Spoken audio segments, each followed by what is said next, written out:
Episode 13, take 3. I'm Jeff Rowland with Aeroverse Streaming. This is my assistant Cleo. We're going to be putting a Cub wing on today, a Super Cub wing. But first, let me tell you, Aeroverse.com or at the App Store, the Aeroverse app connects you to the best aviation streaming channel there is.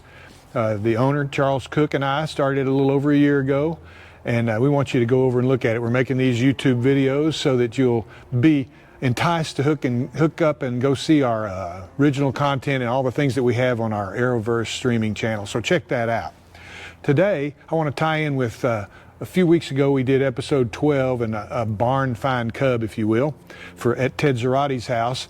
And I'm finishing up a Super Cub project that you see behind us that's been a 2-year ordeal that we're going to put the second wing on today and show you kind of what we're doing here.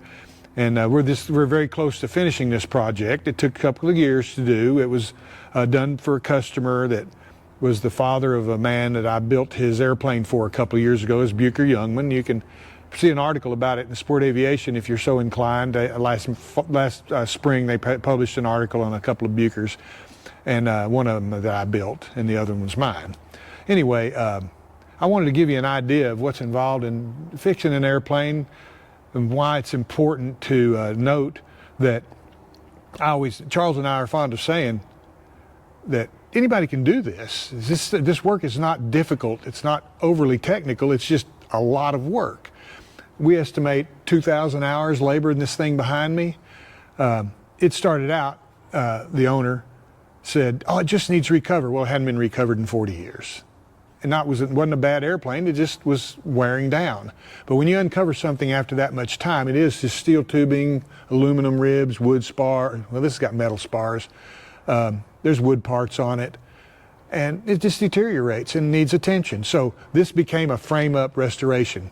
And you'll see pictures as we go along here of the frame that's sitting on the trailer after it was sandblasted, and then bringing it home and priming it and then building the airplane back up. Also, while we did it, the owner's son says, my dad's too cheap to put a lot of money in this, so anything you add extra, just I'll authorize it and pay you separately. And so we did. We put bigger gas tanks in and more exotic flaps. And you won't have to get up, but I want to show you the normal flaps on a Super Cub are fabric covered like the ailerons, but these are pistol flaps. They're like airliner flaps, and it's an add-on. So he wanted those and a few extra things, bigger baggage compartment, etc., carbon fiber this, belly pod, all kinds of stuff. I've almost lost track of all the things we did to it.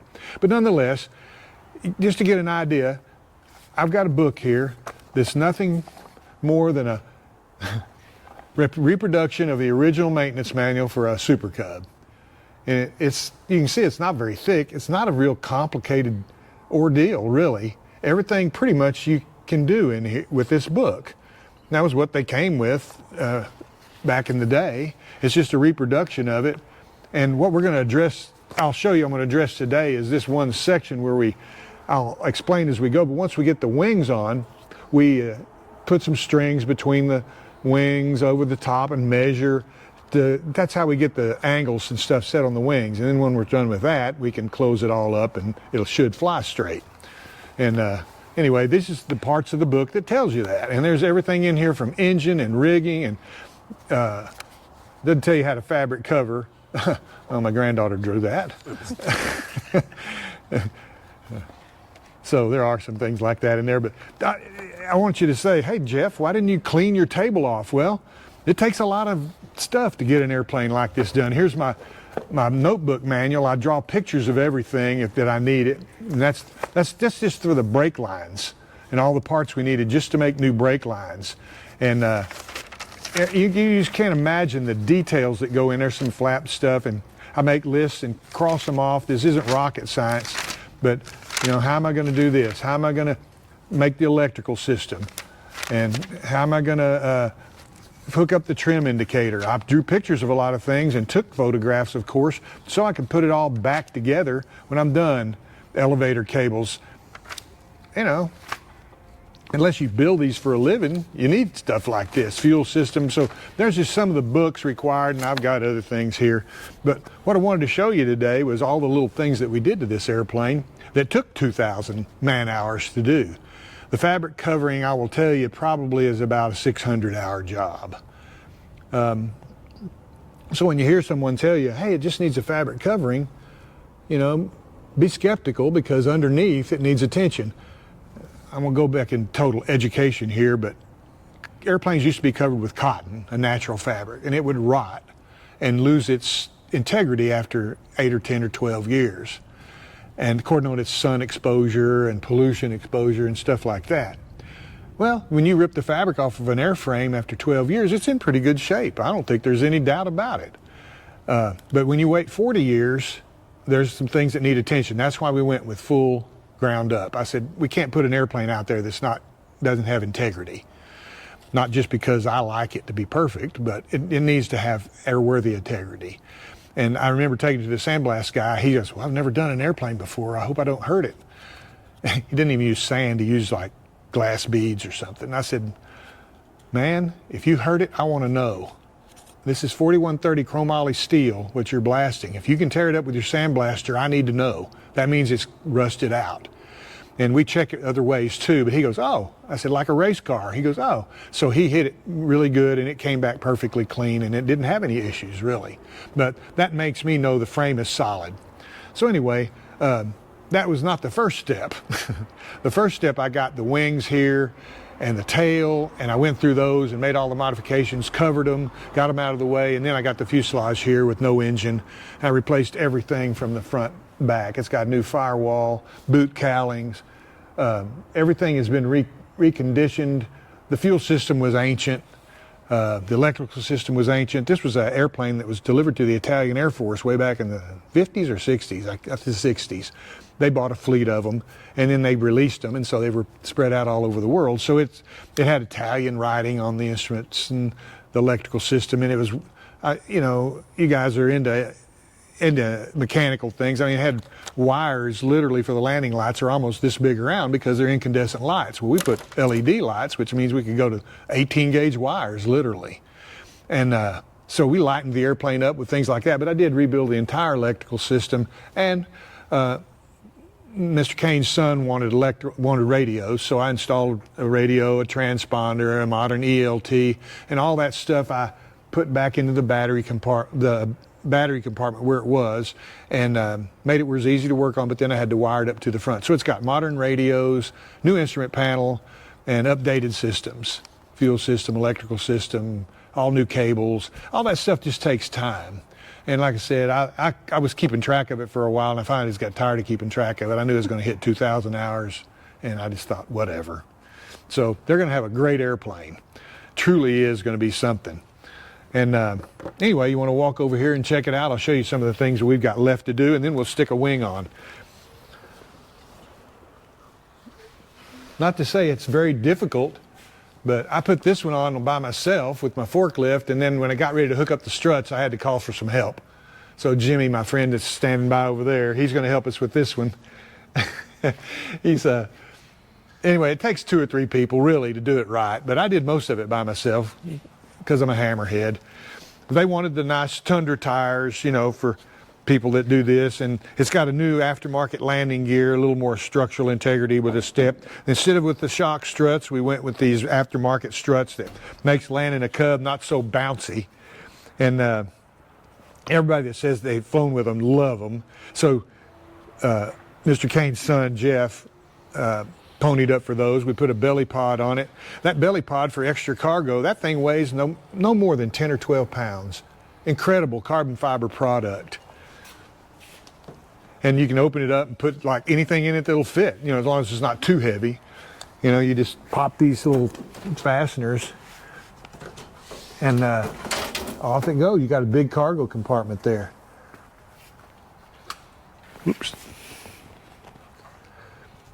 And you can even open the aft part and slide skis in.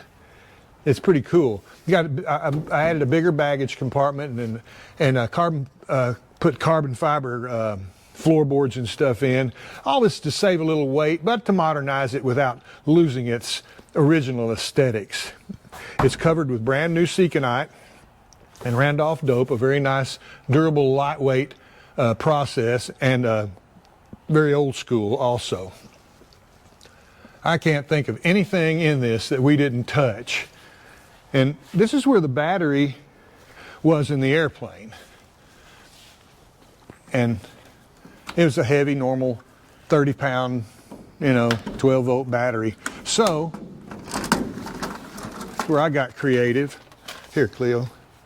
It's where My big job is to hold tools, yeah, things like that. Much bigger job than you think. And so I went with a light rate battery. There you can see, instead of 30 pounds, that weighs 4.9 pounds. And you can see the radios, the nav and the comm and the transponder and the ELT. And then I made a little baggage area here. And so all you have to do is pop off this screen and you can work on all those radios back there. And in fact, I left tails on them long enough so you just unclip them and pull them out here. So that was my defense in never having a problem with them. If they were wired in there hard to get to, they'd have broke immediately. But this is a little add-on that I did and built this cage for a little section for some lightweight luggage, if you will. And that's just one of the things. The fuel system was much more convoluted, but there's some aftermarket mods and you can change that all out, which I did. And it just makes the airplane simpler to work on, simpler to operate, and lighter, let's face it. And if you don't know anything about Cubs, this is a modern J3. They just updated it, modernized it. If you look at J3s, they don't have this ear sticking out. But this helps offload the air loads, and the rudders usually have that. And the trim is like a jet. It's got a stabilizer trim. And this is just standard Cub stuff. And so when you move that in the cockpit, you can see how that works the trim up and down. Instead of having a trim tab, it has that movable stabilizer. So does the Cessna 180 and the early 182s. And like I said, all jets have that. They don't have trim tabs. That's pretty old school in general. But everything on it's like brand new. We put strobes, LED lights, rebuilt the tail wheel, new cables, like I said. Tried to make it as modern and new as we could so they'll never have to work on it again. Cleo, would you do me a favor? Mm-hmm. Or I'll tell you what, let me move this propeller. This is one thing we're going to have to do. Where do you want this? I'm going to put it under the tail. Oh. We got to raise the tail up in order to get the wing to wait a minute. fit. And there we go. I think we can do it like that. If we have to raise it up further, we can put more stuff on it. All right? Yep. I want to. It doesn't have to. Can we chalk these? You don't need to, but you can if you want to find some chalks in the back of the golf cart there. All right. So we'll get it up to where it's more level, so when I lift the wing up with the forklift, it'll be more easier to plug it in. There's really only 2 bolts that hold it on at the spar, and then a bolt for each strut on each end. So really 6 bolts holds the wings on. But the struts and all the structure gives it its strength. So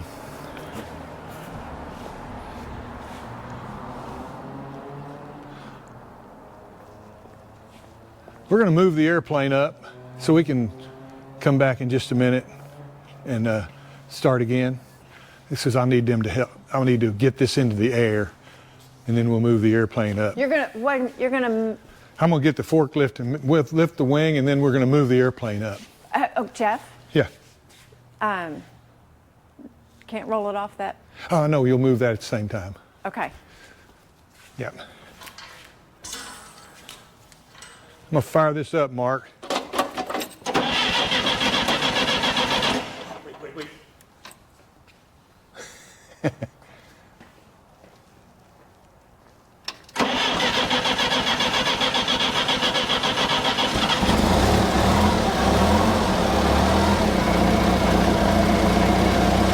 Everybody out here's got an old, wore-out forklift, but you can't live without it.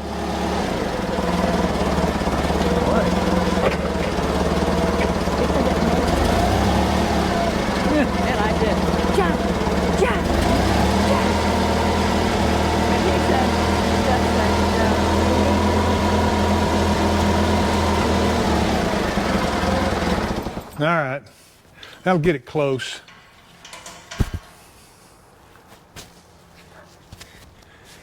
And get all this stuff out of the way. One reason I got so many books on that table is I'm not only working on this, we're working on a motorcycle in the back. I've got another Cub project sitting here, a monocoupe project that's next. I got my 49 Chevrolet pickup up there. There's always some tweaking to do on it. You can't have an airport, you can't live at an airport like this and not have a forklift and a golf cart. And so this is my project for when I quit flying. I've got to acknowledge I'm getting too old for that, but I still got a few years left. But I just want to make sure I got something to do when the airplanes go away. Cleo, if you'll get on that thing there and keep us under there while we bring it forward. You ready? Yes. Well, I'm trying to move it. Don't go too fast. Don't let it roll off, that's all.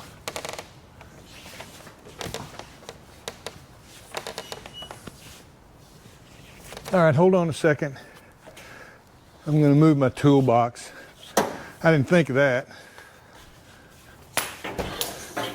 There'll only be about, in a project like theirs, there's only like 700 or 800 things a day that you forget. You know, typical.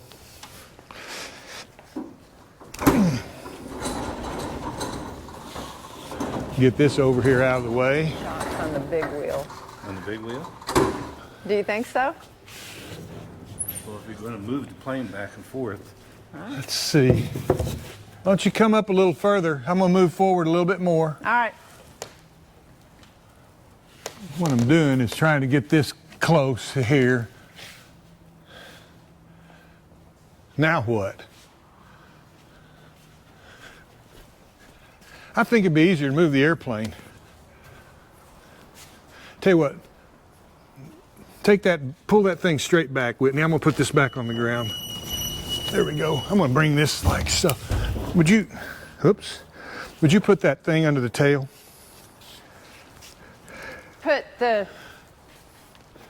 Oh, yes. Just stick it in one of them slots. Ready? Yeah. All right, now move that thing out of the way. And what we'll do is, we'll work this over to where we're really close. It's easier to move the airplane than the forklift. Yeah. You know what I mean? This is going back. I'm gonna back it up a little bit more. Just wait. You know, you think, man, has this guy done this before or what? Well, I did it a couple of months ago at a neighbor's house. He had to put his wings on his Cub. So we did it. All right, would you bring that back up? Yes. Here we go. All right, you're on. There you go. All right. Oh, that's pretty good.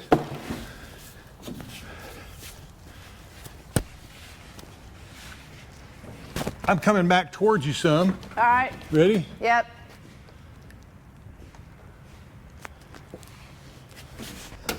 You can see in here I had to take some measurements and bend the fuel lines so that they'd match up with these things eventually. It's just part of hooking things up. This will be one of the antennas, so it'll be out of the way for now. This flap cable will go inside the pulley and to the flap control. This will go in where the ailerons go, and that'll be up there. We'll kind of get everything out of the way, and then we can just put the bolts in and then put the struts on, then we're done. I'm going to raise this up a little bit more.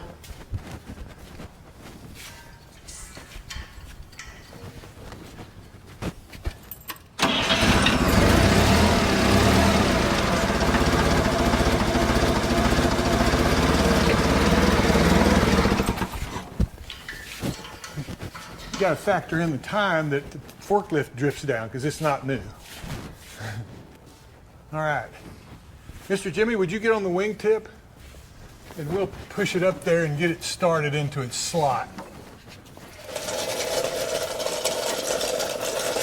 These are the pitot static tubes that to feed in because they're going to hook up to these eventually, and that's what goes to the instruments.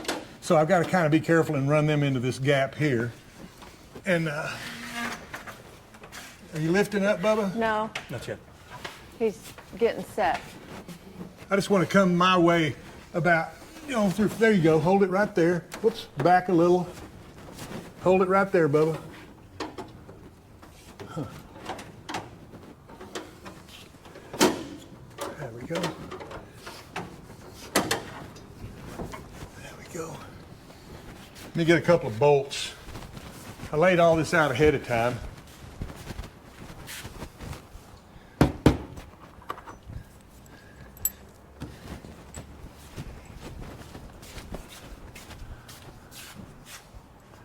Here, Cleopatra. Just keep working. Would you hold this? Yeah, let me get my hammer.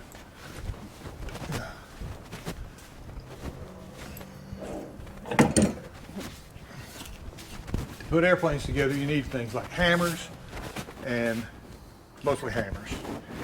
So, no question. All right. I'm going to start the forklift, raise it up a little bit. Okay, stand by. Oh, and then turn the gas on. Always turn it off in case it leaks. Yeah, I do.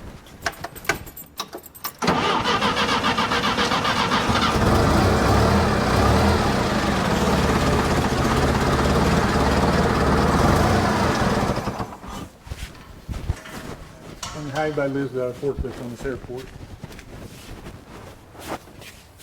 All right, that looks pretty good. Come in towards me a little, Jimmy. There you go, Bubba. Give me that punch. One of the things you always need is a punch. Hey, Mark, let me trade places with you there, brother.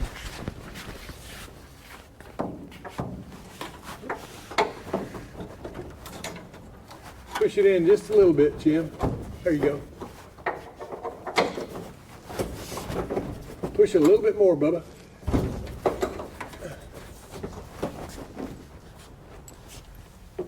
Push.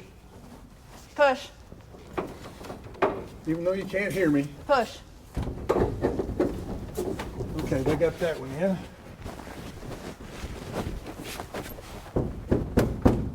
Let's see if I can get this one in. Oh yeah, besides a punch, you need a big screwdriver.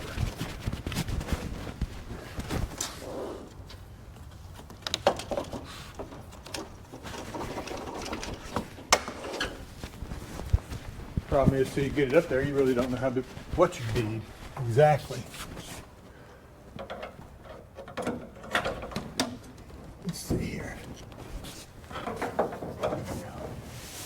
Should Jimmy rock his end? I don't know if you can rock it in or not.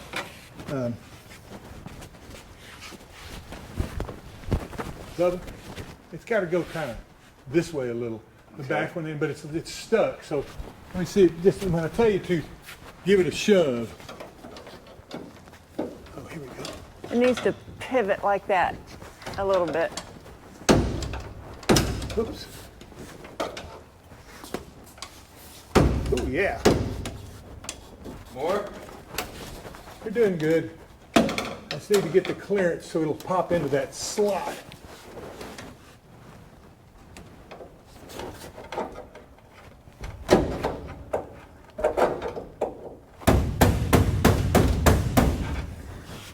Let me try my hammer. It's just a little one.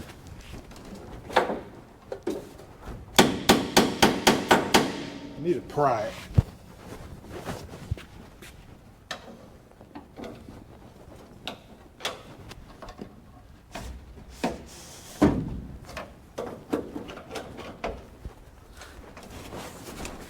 The other side wasn't this hard. Oh, here we go.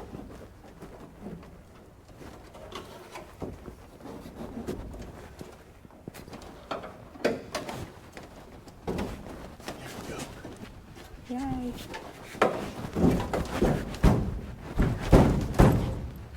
Okay, let me get one more tool, Jim.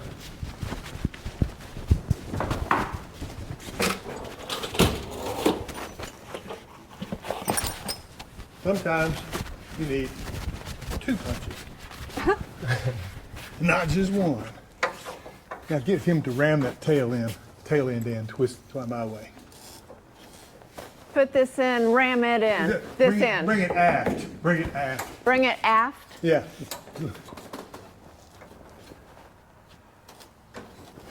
Keep doing it. More, Yep.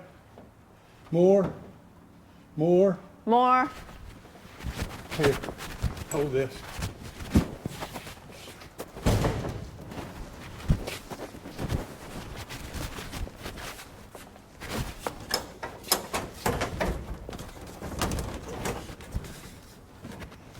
Keep reaching for my microphone and not my hammer. Yeah, you're through. Watch out, Mark. Give me that short bolt.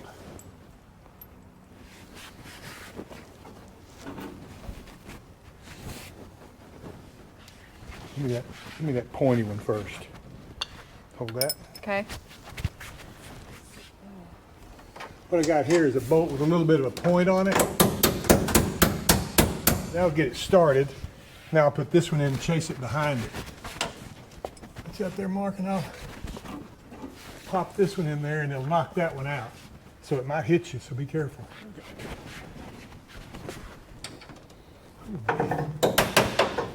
Oh yeah, it's gonna go right in.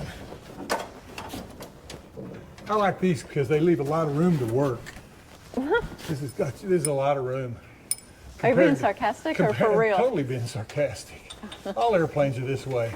I don't care if you're putting the wing bolts on a 747, there's some guy up there doing this.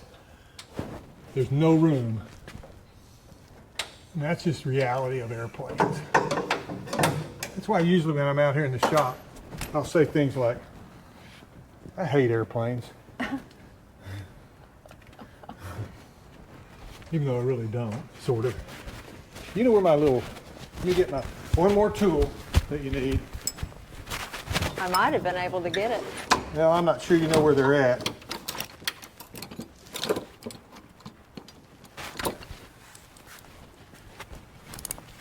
You gotta have doctor tools. Since I'm not a doctor, hey, watch out there, Mark. Ta-da, all it needs is a nut now. Yay! Give me that, if you find that bolt, Cleopatra. Yes, sir. Now, do this again. If we have a choice, I like to run the bolts, the nuts aft or inboard. But some airplanes, the bolts, the wing bolts have to go in this way. But this one will go in correctly. If you find my stool, can I borrow that? Yeah. How about if I go get? No, Jimmy's done with that one.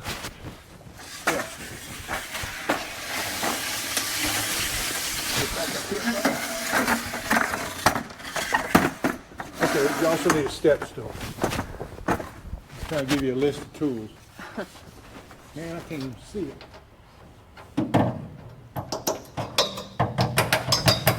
I dropped it. It's still up here. I'll see it. Oh, I got it right there.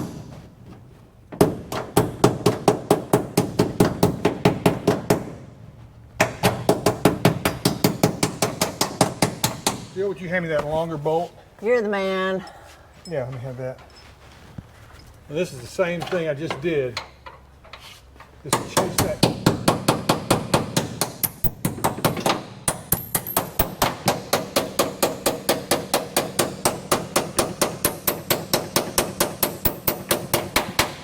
All right, that's done. Yay. You know what? The truth is you can probably fly it like that for 40 years because that bolt will never move. But we will. Put a nut on it. We'll put a nut on it. First, there's another little fitting that goes there that I don't have yet that goes up and forms a tab that sticks out the top of the wings with a hole in it. That way you can hook up a hoist like that one and hoist the airplane. That's for putting floats on or something like that. But we do it just to work on the tires. It's easier than jacking it up. But we are putting those fittings in, but I just don't have them today. But I ain't bolting the wings down yet anyway with the nuts. I'll finish all that up later.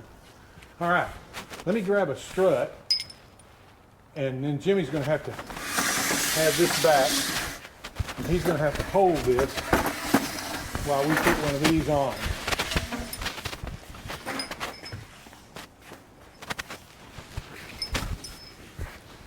Hey. You see how this end goes on the fuselage.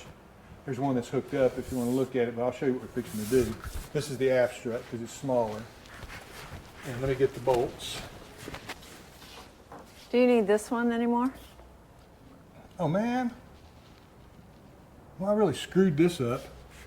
It's the wrong side. Did you? Those 2 bolts that I put in, I need those for the struts. Crap. Are those the wing bolts or the? Yeah. Hey man, give me that back. I got to switch those out. It's not worth doing if it's not worth doing twice. Just like she said, it ain't worth doing if it ain't worth doing twice. And I like to be careful when I'm doing these things because I only want to do them twice. I have them labeled. That's what caught it. Fore and aft, front and aft wing bolts. And this gives me the proper length so that I can put that fitting on it. Here, hold these for me, will you? If this was easy, all the idiots would be doing it. I look at that bolt. It's way too long. Yeah. Dang. Is he going to hold up on it a little bit? Can you hold up on it a little bit, Jimmy? Push up a little bit. See if it helps. Tell him to wiggle it back and forth, fore and aft. Yeah. Here, give me that. Here, I got it.